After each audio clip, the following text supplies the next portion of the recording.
नमस्ते बच्चों, online class में आपका स्वागत है। मैं हीरल वाघेला, आपके संस्कृत विषय की अध्यापिका। बच्चों, सेशन 1 में हमने संस्कृत में हाथी के बारे में बहुत ही सुंदर कविता को पढ़ा और इस कविता को सही उच्चार के साथ गाया भी। इसके अलावा हमने हाथी के शरीर के अंगों को संस्कृत में क्या कहते हैं वो भी सीखा। आज हम सेशन 2 में इस कविता के सही उच्चार के साथ उसके कठिन शब्द, उसका भावार्थ का ज्ञान प्राप्त करेंगे। इससे पहले संस्कृत में हाथी के शरीर के अंगों को क्या कहते हैं वह एक बार देख लेते हैं। ठीक है बच्चों।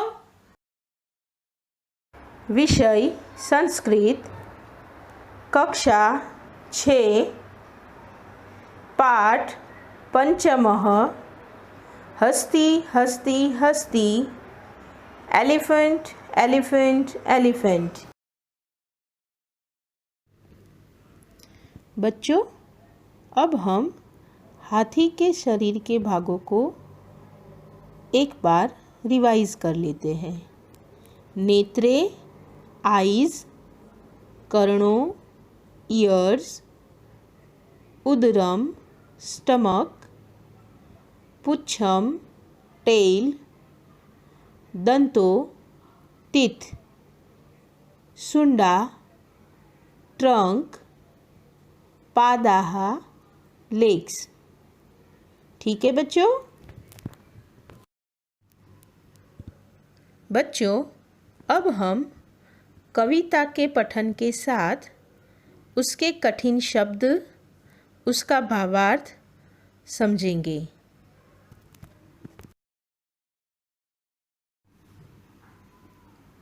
हस्ती हस्ती हस्ती, दिव्या दैवी सृष्टि ही। कठिन शब्द समझते हैं। हस्ती गजः एलिफेंट, सृष्टि ही क्रिएशन, दिव्या यूनिक बेस्ट, दैवी डिवाइन। भावार्थ: हाथी हाथी हाथी, यह भगवान का बेस्ट अद्भुत अलौकिक सर्जन है। यानी हाथी को भगवान की सबसे बेस्ट बनाई गई बनावट बताया गया है। In English, elephant elephant elephant is a unique and divine creation. कदली सदृशी सुंडा, स्तंभ समानाः पादाः। शब्द अर्थ: सुंडा ट्रंक, कदली सदृशी like a plantain tree banana, पादाः लेग्स और पादः मीन्स 1 लेग, स्तंभ समाना लाइक पिलर्स। भावार्थ: हाथी की सूंड घुमावदार केड़ जैसी है, यानी केले जैसी है। उसके पैर स्तंभ समान बताए गए हैं, यानी पिलर जैसे है। In English, trunk is like a banana, its legs are like pillars. शूर्पाकारो कर्णो, धवलो दीर्घो दंतो। शब्द अर्थ: कर्णों 2 ears और कर्ण मीन्स 1 ear। शूर्पाकारो like the shape of a winnowing basket, like a trough. धवलो वाइट, दीर्घो लॉन्ग, दंतो टू टीथ और दंतः वन टीथ। भावार्थ, हाथी के शरीर पर उसके कान जो है वह सूप के आकार के है, यानी बास्केट जैसे है, और उसके जो दांत है वह बहुत ही लंबे और सफ़ेद है। In English, ears are winnowing trough shaped and two tusks are white and long. उदरम भाण्डाकारम उन्नत बृहत् शरीरम अल्पम तुच्छम पुच्छम अहो आहा विचित्रम। शब्द अर्थ देखते हैं।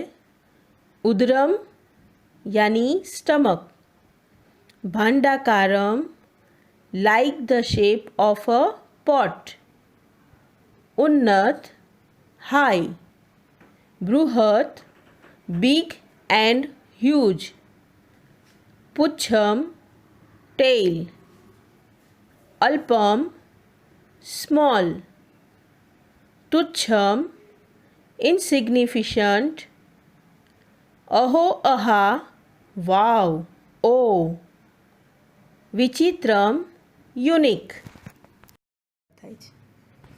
भावार्थ, हाथी का पेट बड़े से पॉट यानी घड़े के आकार का है। उसका शरीर बहुत ही बड़ा और ऊंचा है।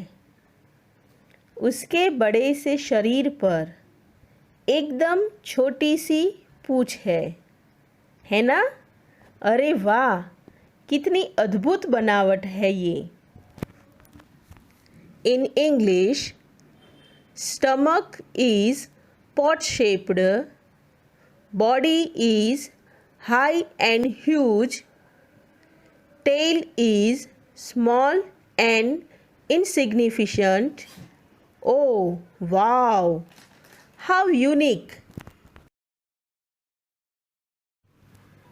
पर्वत सदृशे गात्रे शशर्प सन्निभ नेत्रे कथमति बलवान एष अंकुश मात्राद भीत।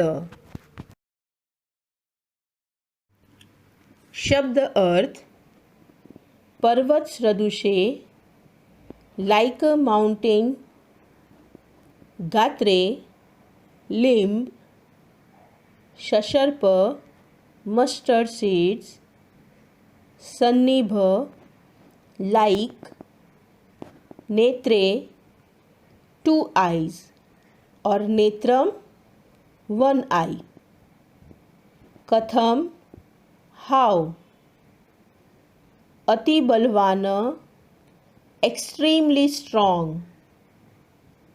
एषः this, भीतः is scared, Ankush मात्रात् only with a sharp pointed stick, only by control. In English, there are two mustard shade like eyes. In its mountain like huge body. How scared! This extremely strong elephant, which can be only controlled by a sharp pointed stick. देखा बच्चों, हाथी कितना बड़ा होने के बावजूद वह भी अंकुश में रहता है। उसके शरीर के अंगों को mustard seed like two eyes, 2 long white tusks, banana like trunk, legs like pillars, small insignificant tail है उसकी, pot shaped stomach है और winnowing trough like 2 ears बताए गए हैं। उम्मीद है आपको यह कविता पढ़ने और समझने में मज़ा आया होगा। आपको इस कविता को अपनी संस्कृत क्लास वर्क में उसके ट्रांसलेशन के साथ लिखना है और पढ़ना है। साथ ही टेक्स्ट बुक में दिए गए शब्दों के अर्थ को भी अपनी संस्कृत क्लास वर्क में लिखना है। ठीक है बच्चों, फिर मिलते हैं। धन्यवाद।